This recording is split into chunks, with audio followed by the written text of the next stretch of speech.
Sosok Kevin Silaban, rela tinggalkan sementara jasad ayahnya demi tugas Komandan Paskibraka, cita-cita Akpol.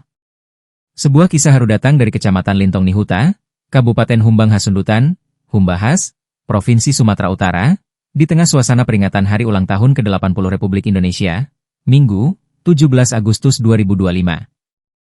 Seorang anggota Paskibra dari SMAN Lintong Nihuta, Kevin Silaban, menunjukkan ketegaran luar biasa saat menjalankan tugas mulia sebagai Komandan Paskibra Kecamatan, meski baru saja kehilangan ayah tercinta.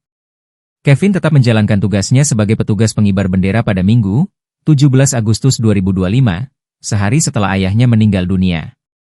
Ia memilih untuk meninggalkan jenazah ayahnya sementara demi menjalankan tanggung jawabnya kepada negara. Aksi heroik ini pun menjadi viral di media sosial, mengundang simpati dan kekaguman dari masyarakat.